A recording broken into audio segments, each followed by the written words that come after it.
Hello friends, welcome to SS exam. Friends, as you all know, अपने defence account code के बारे में चर्चा कर रहे थे। तो दोस्तों, प्रीवियस वीडियो के अंदर अपनों ने चैप्टर नंबर 10 जो है कंपाइलेशन ऑफ अकाउंट्स जो है उसके बारे में अपनों ने चर्चा करी। तो प्रीवियस वीडियो में दोस्तों काफ़ी इंपॉर्टेंट था चैप्टर नंबर 10 के जो वीडियोस थे, उसके अंदर क्लासेस ऑफ वाउचर्स और दोस्तों वेरियस कंपाइलेशंस जो हैं अपनों ने वो पढ़े थे। ठीक है, उसके अंदर आरडीआर कंपाइलेशन, सेक्शनल कंपाइलेशन वगैरह वगैरह, राइट। और दोस्तों क्लास ऑफ वाउचर से तो क्या है, एक सवाल आएगा ही आएगा। ठीक है, चैप्टर नंबर 10 से जब दोस्तों सवाल पूछा जाएगा तो क्लासेज ऑफ वाउचर्स कितने होते हैं। ठीक है, टोटल दोस्तों नंबर में 8 है, वैसे कितने 9 तक जाते हैं, 7 नंबर उसके अंदर मिसिंग है। ठीक है, और दोस्तों कौन सी क्लास ऑफ वाउचर का नाम क्या क्या है, जैसे मैंने ये बताया आपको, सीवी, सीए, ट्रांसफ़र करना है सामान को रेलवे के अंदर, ID, civil defence, abstract of receipt and charges, और दोस्तों एमईएस बिल्स, राइट। तो ये क्या था, सारे 8 प्रकार के क्लास ऑफ वाउचर्स थे। इनके फॉर्म कौन से हैं ये भी याद रख सकते हो, IFCD 336। ठीक है, तो इसके बाद दोस्तों अपनों ने पढ़ा था EDP और DDP। ठीक है, तो इनकी फुल फॉर्म भी आप याद रख सकते हो। EDP की सबको पता रहती है, इलेक्ट्रॉनिक डाटा प्रोसेसिंग। DDP दोस्तों क्या है, EDP की तरह ही है। ठीक है, लेकिन दोस्तों इनको क्या है, EDP का जब वो नाम लेता है दोस्तों किताब वाला, तो वो EDP सेंटर बताता है CGD न्यू दिल्ली को। ठीक है, बाकी जो डिफेंस अकाउंटिंग सर्कल के साथ जो ऑफिसेज अटैच हैं, जो कंप्यूटर पे कंपाइल करते हैं चीज़ों को, ठीक है, तो वो है दोस्तों DDP, डिस्ट्रीब्यूटेड डाटा प्रोसेसिंग। ठीक है, तो ये दोनों की फुल फॉर्म याद होगी। आज दोस्तों अपने चैप्टर नंबर 11, ठीक है, और चैप्टर नंबर 12 है दोस्तों, वो दोनों डिस्कस करेंगे। क्योंकि दोस्तों चैप्टर नंबर 11 जो है इसके अंदर कोई बहुत ज़्यादा इंपॉर्टेंट चीज़ें मुझे नहीं लगी। ठीक है, क्योंकि दोस्तों इसके अंदर क्या है, पूरा प्रोसेस बताया गया है। जैसे एनुअल रिव्यू बैलेंस जो अपने पढ़ेंगे AROP, उसके अंदर बहुत सारे अपेंडिक्स हैं और उसके अंदर बहुत सारा डेटा जो आप पूरे साल के अंदर कंपाइल करते हो उसके रिव्यू करने की बातें हैं। ठीक है, और प्रीवियस के एग्जामिनेशंस के अंदर भी कुछ भी एक भी सवाल जो क्या है इस चैप्टर से नहीं पूछा गया है। ठीक है, तो वो एनर्जी दोस्तों हम कहीं और लगाएंगे, जैसे चैप्टर नंबर 12 को पढ़ने में लगाएंगे, राइट, ताकि जहाँ से सवाल पूछा जाए वो इंपॉर्टेंट चीज़ें अपने पढ़ सकें, राइट। यस और नो। अब देखिए दोस्तों, चैप्टर नंबर 11 अपने स्टार्ट करते हैं, maintenance of defence ledger and verification of balances. ठीक है, तो इसके अंदर दोस्तों पहले में डिफेंस लेजर परिभाषा बताई गई है कि डिफेंस लेजर होता क्या है। ठीक है, अब दोस्तों OM2 जब पढ़ेंगे तो OM2 के अंदर इस प्रकार के शब्द आपको देखने के मिलेंगे। ठीक है, जैसे मैंने बताया था आपको चैप्टर नंबर 8 या 7 के अंदर उन्होंने पढ़ा था डेप्थ हेड रजिस्टर्स। ठीक है, जो अकाउंट सेक्शन मेंटेन करता है, राइट। तो दोस्तों अकाउंट कोड और OM2 के जो सेक्शंस जो हैं जो काम करते हैं वो पैरेलल चलेंगे फिर। ठीक है, जो OM2 जब अपने पढ़ेंगे तो अकाउंट कोड का भी सहारा उस टाइम लेंगे, राइट। तो उसमें जैसे डेप्थ हेड रजिस्टर्स क्या काम करते हैं इसमें दिया हुआ है, तो वहाँ उसमें भी क्या है वो बातें दी गई है, राइट। तो जैसे दूसरा डिफेंस लेजर जो है वो भी क्या है, ये भी उसके अंदर देखने को मिलेगा, राइट। तो थोड़ा आइडिया दोस्तों अपने इसके अंदर ले लेते हैं। Defence ledger is prepared in the form of statements. Defence ledger दोस्तों कैसे प्रिपेयर किया जाता है, स्टेटमेंट की फॉर्म में। उसके अंदर क्या दिखाया जाएगा डिफेंस के अंदर, डिफेंस लेजर के अंदर, डिफेंस लेजर दोस्तों शो करेगा आपकी रिसिप्ट्स और दोस्तों आपके एक्सपेंडिचर या बोल सकते हो आपके charges and balances under the revenue, डेप्ट, provident funds, reserve funds, loans and advances, suspense and remittance heads. ठीक है, तो दोस्तों जो आपको आरडीआर हेड है जो होता है, ठीक है, उसका जो डेटा है रेवेन्यू का, डेप्ट का, प्रोविडेंट फंड का, रिजर्व फंड का, लोन्स एंड एडवांसेस का, सस्पेंस रेमिटेंस का। ठीक है, तो आरडीआर हेड के अंदर दोस्तों जो आपका डेटा है वो सारा जो क्या है ये शो करेगा डिफेंस लेजर। ठीक है, तो दोस्तों वही बात है, पहले डिमांड फॉर ग्रांट देते हो, फिर आपका बजट अप्रूवल होता है, फिर दोस्तों आपका खर्चा होता है। ठीक है, वो दोस्तों आप खर्चा करते हो, उस साल के अंदर आपकी कुछ रिसिप्ट भी होती है। ठीक है, तो आरडीआर से रिलेटेड दोस्तों जो भी तामझाम होगा वो डिफेंस लेजर के अंदर आपका मेंटेन होगा। ठीक है, पोस्टिंग ऑफ डिफेंस लेजर, इसके अंदर दोस्तों the entries in the defence ledger will be posted annually. अब ये पूछ सकता है कि डिफेंस लेजर के अंदर जो एंट्रीज होती है वो कैसे करी जाती है। ठीक है, तो इसकी दोस्तों क्या है, एनुअली करी जाएगी एंट्री, राइट, वार्षिक एंट्री करी जाती है, right. As soon as the orders of the CGA are received through the CGDA। जैसे जैसे दोस्तों ऑर्डर्स आ जाते हैं कंट्रोल जनरल ऑफ अकाउंट्स के, किसके थ्रू, CGDA के through, for closing of annual account, कि बोल देते हैं कि भैया इस साल का खाता क्लोज कर दो आप। ठीक है, जैसे तो 31 मार्च को खाता क्लोज होना ही है, थोड़े से टाइम बाद और खुला रहता है वो सप्लीमेंट्री के लिए। ठीक है, कुछ दोस्तों मार्च की ट्रांजेक्शन जो एंड में है वो थोड़ी सी अप्रैल के अंदर हो जाए। ठीक है, तो इनका आगे कि बोल दिया कि भैया अब तो खाता बंद कर दो, तो आपका वार्षिक खाता बंद कर दो। तो the closing balances of the heads of account closing to the balances in the previous year. ठीक है, तो दोस्तों जो क्लोजिंग बैलेंस होगा, ठीक है। जो भी आपके अकाउंट्स हैं उनके हेड्स के अंदर दोस्तों क्लोजिंग बैलेंस होगा। क्लोजिंग बैलेंस क्या है, कुछ नहीं है दोस्तों, मुझे 100 रुपये मिले थे, ठीक है, उसमें से मैंने 50 रुपया खर्चा कर दिया, ठीक है, 20 रुपया किसी को दे दिया, ठीक है, कितने बचे 30 रुपया। तो ओपनिंग बैलेंस मेरा कितना था, 100 रुपया था, ठीक है, ये मैंने खर्चा कर दिया बीच के अंदर, ये मेरा क्या हुआ दोस्तों, इसको बोल सकते हो करंट फिगर, करंट एक्सपेंडिचर या प्रोग्रेसिव एक्सपेंडिचर जो भी, ठीक है। और मेरे दोस्तों क्लोजिंग बैलेंस क्या हुआ 30 रुपया। तो ऐसा ही यहाँ पे होगा, जो भी क्लोजिंग के आपके बैलेंस होंगे, ठीक है, प्रीवियस ईयर के will brought forward in the statement of the current year, ठीक है। तो दोस्तों उसमें से क्या है, बैलेंसेज जो हैं करंट ईयर के अंदर वहाँ पे उसको कैरी फॉरवर्ड कर लिया जाएगा, ठीक है। और दोस्तों इसके अंदर आप ये पूछ सकते हो कि जो डिफेंस लेजर जो है, इसके अंदर जो ट्रांजेक्शन्स जो हुई हैं उनको हम आगे क्यों लेके जा रहे हैं, राइट। क्योंकि दोस्तों देखिए इसके अंदर लोन्स एंड एडवांसेस की ट्रांजेक्शन्स है, किसी ने लोन लिया हुआ है तो वो साल के एंड में तो नहीं ख़त्म होगा, ठीक है, उसकी बहुत सारी किस्तें होने वाली है, राइट। किसी का दोस्तों डेप्ट है, राइट, कोई और किसी प्रकार के ट्रांजेक्शन्स है जो आगे कैरी फॉरवर्ड होने वाली हो, तो उन सबको क्या है दोस्तों, will be brought forward in the statement of the current year, तो उनको करंट ईयर के स्टेटमेंट के अंदर अपने लेकर आएंगे, राइट। समझ में आई दोस्तों बातें, आगे चलिए। नेक्स्ट देखिए दोस्तों, द अकाउंट्स ये अंडर द, पहले अगला है दोस्तों closing of books. The accounts under the major head 0076, 0077, 0078, ये दोस्तों डिफेंस सर्विसेज की रिसिप्ट हो गई, राइट।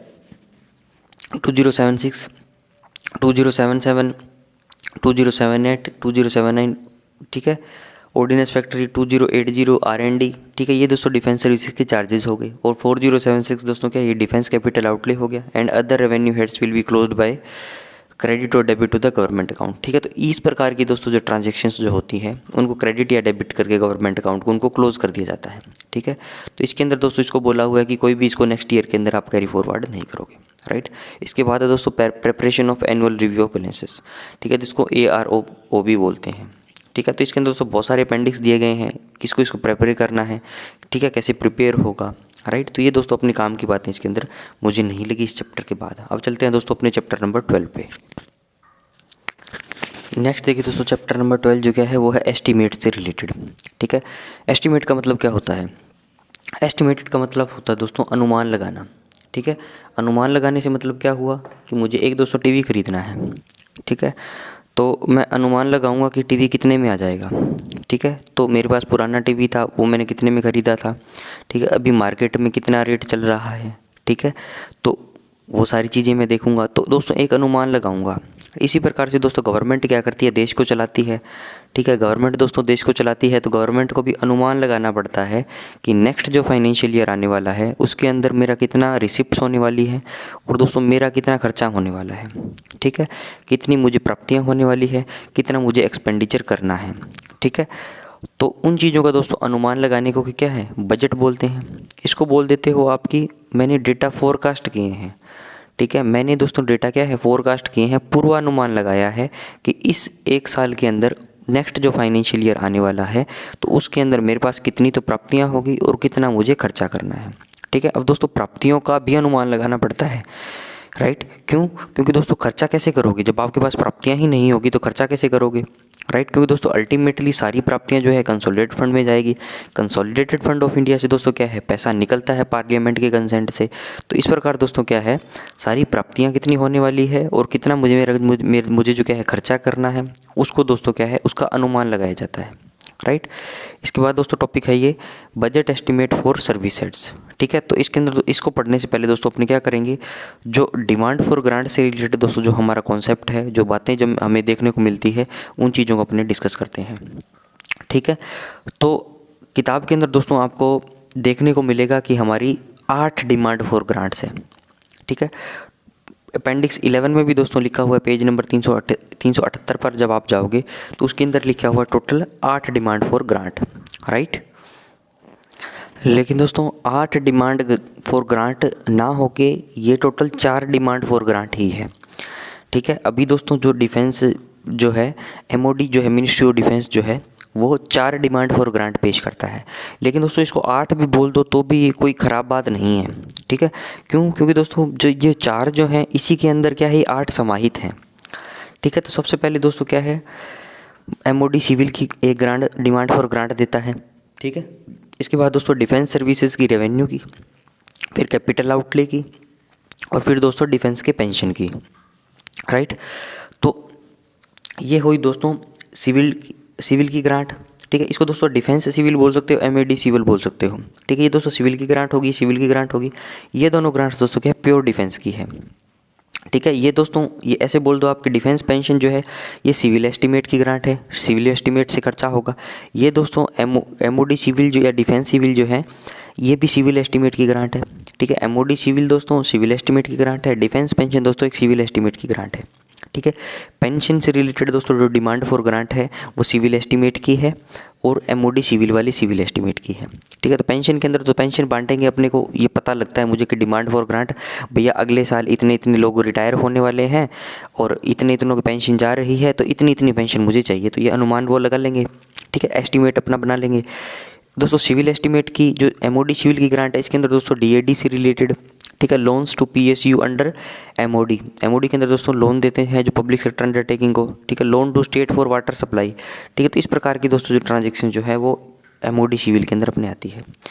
अब दोस्तों जो डिफेंस सर्विसेज रेवेन्यू है इसके अंदर टोटल 5 चीज़ें हैं, ठीक है, टोटल 5 चीज़ें हैं, राइट। तो इसलिए दोस्तों इसको 5 और 1 6 और 7 और 8 ऐसे ही काउंट करते हैं, 1 5 6 7 8, 1 5 6 1 5 और 1 6 और 1 7 और 1 8, ठीक है। इसको 8 ऐसे काउंट किया हुआ है इसके अंदर, ठीक है। लेकिन दोस्तों क्या ये इसी के अंदर तो आएगा, इसको अलग अलग दिखाया हुआ है, जैसे आर्मी का अलग, army navy air force ordnance factory और दोस्तों क्या है R&D research and development DRDO, right.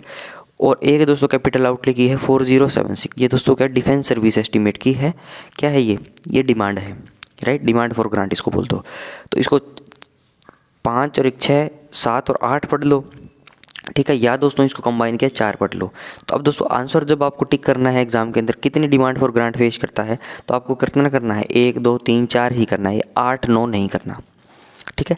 तो ये दोस्तों क्या है डिफेंस सर्विस एस्टीमेट की ग्रांट है ये वाली, ठीक है, ये दोनों, और ये दोनों क्या है दोस्तों सिविल एस्टीमेट की ग्रांट है, राइट। तो अपेंडिक्स दोस्तों 11 के अंदर भी क्या है ये बातें लिखी गई है, राइट। रेफरेंस के लिए आप ये भी देख सकते हो, अपेंडिक्स नंबर 11 पेज नंबर 378 पे, आपकी किताब में अलग हो सकता है पेज नंबर, ठीक है, लेकिन दोस्तों अपेंडिक्स 11 दोस्तों आप चेक कर सकते हो, ये सुनो।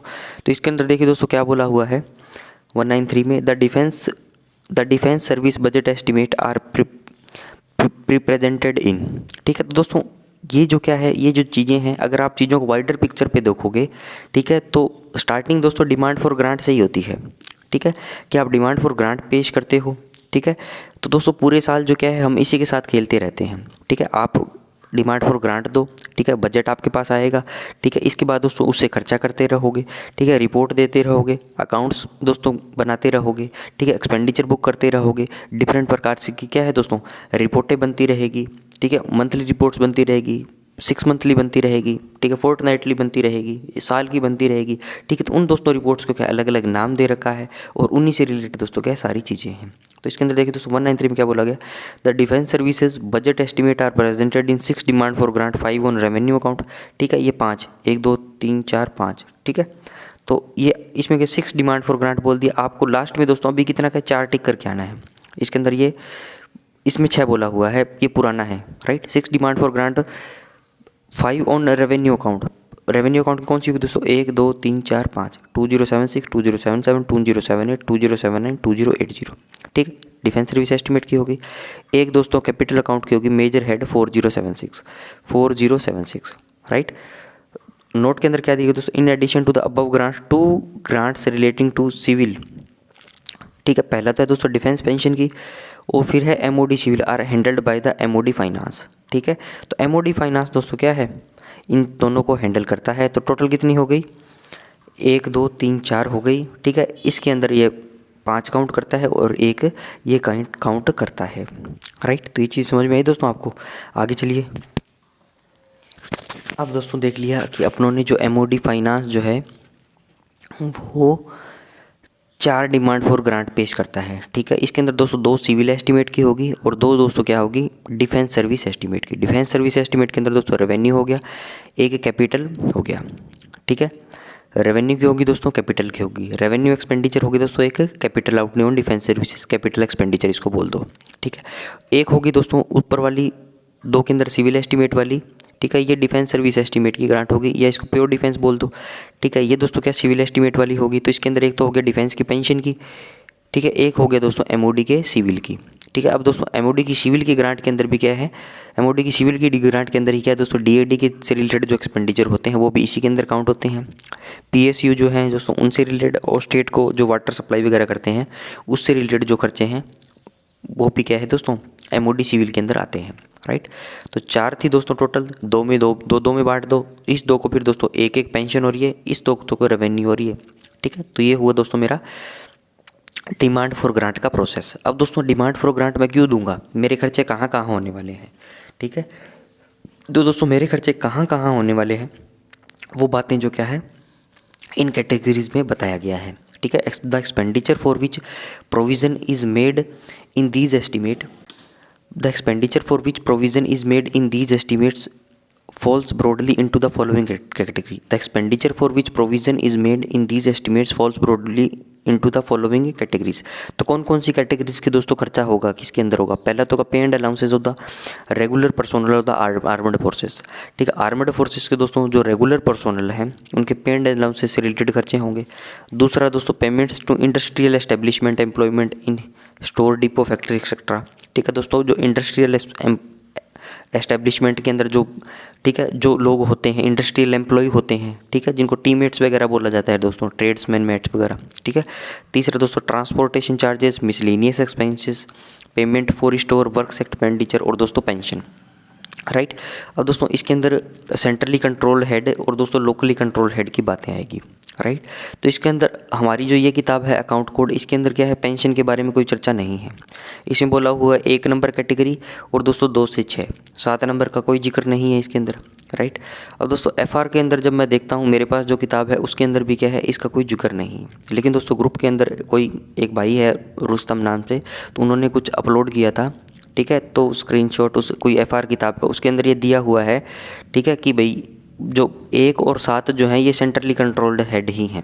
ठीक है, तो अब उस किताब को मान लो, या दोस्तों जो अकाउंट कोड का नया एडिशन था, ठीक है, जो 40 पेज की किताब थी उसके अंदर भी बताया गया है, उन्होंने स्क्रीनशॉट डाला था कि ये पेंशन वाला है। ठीक है, तो इसको दोस्तों सेंट्रली कंट्रोल हेड के अंदर आप मान सकते हो। राइट, बाकी इस किताब के अंदर ऐसा कुछ नहीं लिखा गया है। राइट, यस और नो। तो इसके अंदर देखिए दोस्तों expenditure falling under category 1 above represents for the most part. तो 1 नंबर कैटेगरी के अंदर दोस्तों क्या है, represents the most part obligatory charges dependent upon the strength and composition of the defence services. ठीक है, तो दोस्तों एक्सपेंडिचर जो पहला है pay and allowances of the regular personnel of the armed forces, तो ये ऐसा एक्सपेंडिचर है दोस्तों जो मोस्ट पार्ट को क्या है दोस्तों रिप्रेजेंट करता है, मतलब ज़्यादा खर्चा होने वाला है इस पर। और दोस्तों ये क्या है ऑब्लिगेटरी चार्जेस है। ठीक है, ऑब्लिगेटरी का मतलब है दोस्तों ये चार्ज तो आपको करने ही है, ये एक्सपेंडिचर तो करना ही है, भले ही नीचे वाले एक्सपेंडिचर करो ना करो। ठीक है, obligatory charges dependent upon the strength and composition of the defence services. ठीक है, तो दोस्तों ये किस पे डिपेंड करेगा, जितनी स्ट्रेंथ है जितना कंपोजिशन है डिफेंस सर्विसेज का, maintained for the defence of the country. ठीक है, क्योंकि दोस्तों ये लोग जो क्या हैं यही तो डिफेंस करेंगे कंट्री का। ठीक है, तो इनका दोस्तों पे एंड अलाउंसेस जो क्या है प्रॉपर टाइम पे होना, ये सारी क्या है गवर्नमेंट की लाइबिलिटी बनती है। कैसे नो। इसके बाद देखिए दोस्तों MOD Government of India decides on the policy regarding strength and composition of the defense services and hence the responsibility for implementing the decision and ensuring proper control over expenditure is vested with various controlling authorities at Armed Forces Headquarters। ठीक है, तो दोस्तों government of India decide करती रहती है। ठीक है, strength कितनी होनी चाहिए, कंपोजिशन कितनी होनी चाहिए। ठीक है, इसलिए दोस्तों रेस्पॉन्सिबिलिटी जो है जो इम्प्लीमेंट करने की डिसीजन की, ठीक है, जो गवर्नमेंट कहते हैं। और दोस्तों ensuring proper control over expenditure is vested, और जितना भी एक्सपेंडिचर हो रहा है ठीक है उस पर कंट्रोल करने की जो जिम्मेदारी है जो कंट्रोलिंग अथॉरिटी है आर्मड फोर्सेस हेडक्वार्टर को उनको दे दी गई है। ठीक है, and no distribution of provision is made to subordinate authority. तो दोस्तों ऐसा कोई प्रोविज़न नहीं है कि जो ऐसा बोले कि सबऑर्डिनेट अथॉरिटी पे क्या है ये लाइबिलिटी बनती है। Right, the accounting heads under which the expenditure of this nature is compilable are called centrally control head. तो दोस्तों ऐसे अकाउंटिंग हेड जहाँ पे ये एक्सपेंडिचर बुक करा जाता है उसको क्या बोला जाता है, उसको दोस्तों सेंट्रली कंट्रोल हेड बोला जाता है। राइट, तो ये दोस्तों हो गया सेंट्रली कंट्रोल हेड। सबसे पहले दोस्तों demand for grant the. Demand for grant के अंदर दोस्तों क्या होगा, अब दोस्तों इनको जिम्मेदारी दी है, ठीक है, किसको, आर्मड फोर्सेज हेडक्वार्टर के अंदर। ठीक ठीक है, आर्मड फोर्सेस हेडक्वार्टर के लोगों को, राइट। अब दोस्तों सबसे पहले demand for grant the. Demand for grant आपने देख ली 4 प्रकार की है, राइट। तो इसके अंदर दोस्तों जो इसको भी किसी बेस पे देंगे, इस बेस पे कि 7 प्रकार के खर्चे हैं हमारे। इसमें भी 7 प्रकार के खर्चों में भी दोस्तों जो 1 प्रकार का खर्चा है, 7 प्रकार का खर्चा है, ये अलग नेचर के खर्चे हैं, ये ऑब्लिगेटरी नेचर के खर्चे हैं, तो इनको सेंट्रली कंट्रोल हेड के अंदर का है, ठीक है। बाकी जो खर्चे हैं दोस्तों वो लोकली कंट्रोल हेड के अंदर उनको रखा है, राइट। तो ये मोटी मोटी बात थी। आगे चलिए दोस्तों, नेक्स्ट देखिए दोस्तों, पहला देख लिया अपनों ने सेंट्रली कंट्रोल हेड, ठीक है। 2 नंबर के अंदर दोस्तों 2 से 6 के अंदर क्या था, payment to industrial establishment employed in store depot, transportation charges, miscellaneous expenses, payment for store works expenditure, ठीक है। तो दोस्तों expenditure falling under categories 2 to 6, दोस्तों 2 से लेके 6 तक की जो कैटेगरी है enumerated above is general and susceptible to control against budget provision by the various administrative and executive authorities subordinate to the government of India, ठीक है। तो दोस्तों ये बोल दिया कि 2 से 6 की जो कैटेगरी है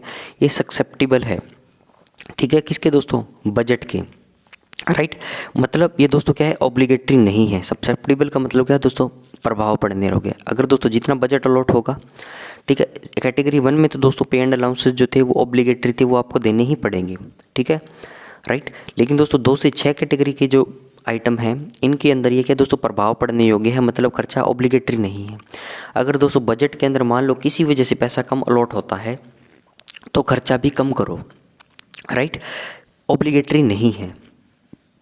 CCH में दोस्तों सेंट्रल कंट्रोल हेड के अंदर सैलरी थे, पे एंड अलाउंसेस थे, तो पूरे देने पड़ेंगे, कम उनको नहीं कर सकते, इसलिए दोस्तों वो क्या है, सक्सेप्टेबल नहीं है बजट से, राइट।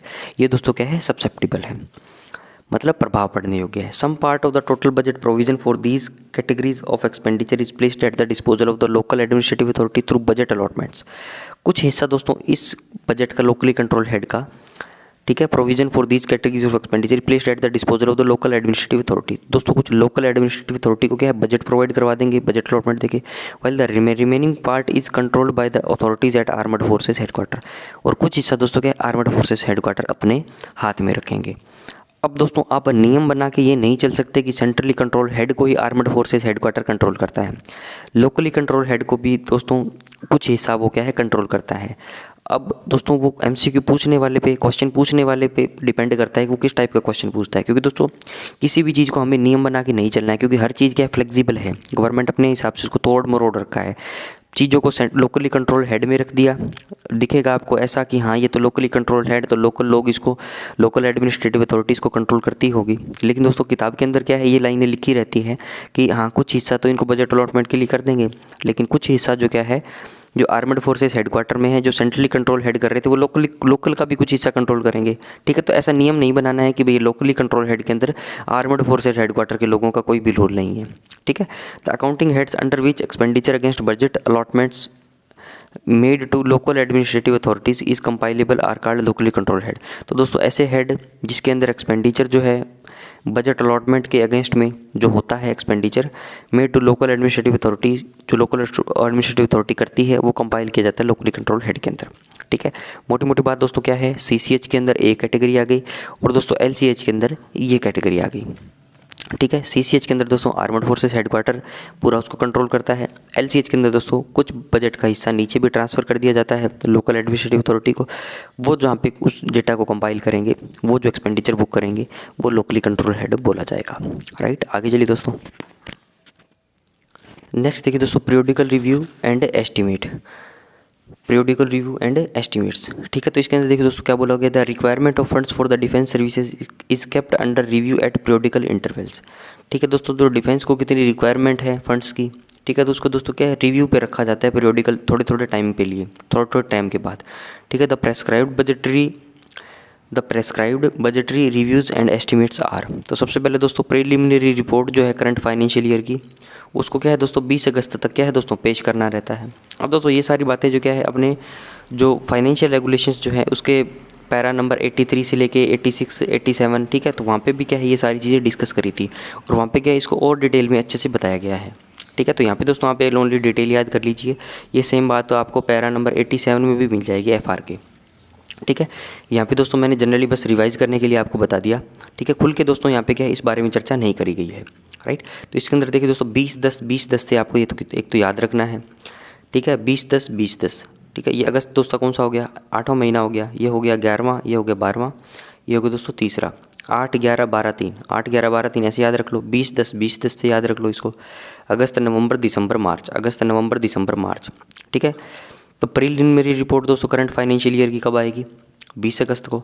प्रीलिमिनरी दोस्तों revise estimate for the current financial year, ठीक है। तो दोस्तों प्रीलिमिनरी रिवाइज एस्टीमेट का मतलब क्या हुआ, जो डेटा फोरकास्ट किए थे उन पे दोस्तों थोड़ी सी क्लैरिटी आ जाएगी, राइट। तो ये क्या है दोस्तों 10 नवंबर को आएंगे। And forecast estimate for the ensuing financial year, next financial year के लिए दोस्तों फोरकास्ट एस्टीमेट भी क्या है, इसी में तैयार किए जाते हैं 10 नवंबर को। रिवाइज एस्टीमेट दोस्तों क्या है, for the current financial year and budget estimate for the ensuing financial year. Revise estimate दोस्तों क्या है, 20 दिसंबर तक आते आते क्या है और चीज़ों में क्लैरिटी आ जाएगी, ठीक है। तो आरई आ जाएंगे, रिवाइज एस्टीमेट आ जाएंगे, और नेक्स्ट ईयर के लिए दोस्तों बजट एस्टीमेट के लिए डेटा तैयार होने लग जाएगा। Modified appropriation for the current financial year, current financial year के अंदर दोस्तों जो पैसा मतलब फाइनल जो क्लैरिटी आ जाती है दोस्तों वो 10 मार्च तक आ ही जाएगी, क्योंकि 31 मार्च को तो आपको क्या है खाते क्लोज करने ही हैं, राइट। तो इस प्रकार के दोस्तों क्या रिव्यू क्या है एस्टीमेट का करा जाता है, जो बजट पास हुआ, ठीक है, जो एस्टीमेट बने, राइट। तो मोटी मोटी बात आपकी ये है, ये तारीखें आप याद रख लो 20-10 से। इसके अंदर ये क्या लिखा हुआ है, preliminary report, preliminary revise estimate, modified appropriation, right. अब दोस्तों पहले पढ़ लिया कि जो डिमांड फॉर ग्रांट है वो कितने टाइप की है, ठीक है। डिमांड फॉर ग्रांट आप किस बेस पे देते हो वो देख लिया कि मेरे पास 1 से लेके 7 तक जो बातें थी, 1 और 7 दोस्तों CCH के अंदर, 2 से 6 लेके अपने जो LCH के अंदर, राइट। तो उसके अंदर दोस्तों अपनों ने पढ़ लिया कि भैया उनको लोकली कंट्रोल हेड और सेंट्रली कंट्रोल हेड के अंदर मेंटेन किया जाता है, ठीक है। इसके बाद दोस्तों अपनों ने पढ़ लिया जो एस्टीमेट है इसको टाइम टू टाइम कैसे रिव्यू करा जाता है। अब दोस्तों estimates for centrally controlled head, जो सेंट्रली कंट्रोल्ड हेड है दोस्तों उसके लिए एस्टीमेट तैयार करना है, हमें अनुमान लगाना है कि कितना खर्चा आएगा, ठीक है, इस चीज़ों पे, ठीक है। तो इस पे दोस्तों सेंट्रली कंट्रोल्ड हेड के अंदर कोई भी आप देखोगे तो पे एंड अलाउंसेस हैं, राइट। तो इसका दोस्तों एस्टीमेट कैसे तैयार करना है, तो वो दोस्तों किन किन फैक्टर पर डिपेंड करता है, ठीक है। दोस्तों आप बोलोगे कि सर पे एंड अलाउंसेस हैं वो तो फिक्स ही हैं, तो दोस्तों फिक्स तो हैं, ठीक है, इसके अंदर ज़्यादा उनको कुछ करना ही नहीं पड़ेगा। लेकिन मान लो न्यू रिक्रूटमेंट हो गया, राइट, पे एंड अलाउंसेस हो गया आर्मड फोर्सेज के अंदर, तो उसके अंदर कोई न्यू रिक्रूटमेंट हो गया, या दोस्तों महंगाई बढ़ गई तो उस हिसाब से दोस्तों क्या है डियरनेस अलाउंस बढ़ेगा। तो ये सारे फैक्टर दोस्तों क्या है ध्यान में रखे जाते हैं जब सेंट्रली कंट्रोल हेड का एस्टीमेट तैयार किया जाता है, राइट। तो अब देखिए दोस्तों इसके अंदर बोला क्या गया है 195 के अंदर, estimates of receipts and charges in respect of all the CCH, ठीक है। Estimates of receipts and charges in respect of all the CCH as prepared by the concerned branches, directorates etcetera at the armed forces headquarters departments as submitted for consolidation to financial planning directorates, ठीक है। तो दोस्तों estimate सारे तैयार हो गए receipt and charges के, कितने रिसिप्ट आने वाली हैं, कितने खर्चे होने वाले हैं, ये उन्होंने अनुमान लगा लिया सारे सेंट्रली कंट्रोल हेड के रेस्पेक्ट में। वो क्या करेंगे दोस्तों, इनको कंसर्न ब्रांचेस को जो डायरेक्टरेट्स हैं उनके दोस्तों निदेशालय जो हैं वहाँ पे उनको भेज देंगे जो आर्मड फोर्सेस हेडक्वार्टर के अंदर है। और दोस्तों इनको क्या है फाइनेंशियल प्लानिंग डायरेक्टरेट जो इनका निदेशालय है दोस्तों फाइनेंशियल प्लानिंग, ठीक है। तो इसके अंदर दोस्तों जब मैंने आपको अकाउंट कोड का पहला या दूसरा लेक्चर था उसके अंदर आपको बताया था कि director general financial planning army के केस के अंदर दोस्तों वो जो क्या बजट अलॉटमेंट लेटर जब आता है तो एक कॉपी वो CDO को भेजता है, ठीक है, एक अपने चैनल में भेजता है। तो वहाँ पे अपने ने क्या इस चीज़ की थोड़ी बात डिस्कस करी थी, राइट। तो वो वीडियो भी आप जाके देख सकते हो, submitted for consolidation to financial planning director, ठीक है। इन्होंने तैयार किया एस्टीमेट कितना रिसिप्ट होगा, कितना खर्चा आएगा, ठीक है।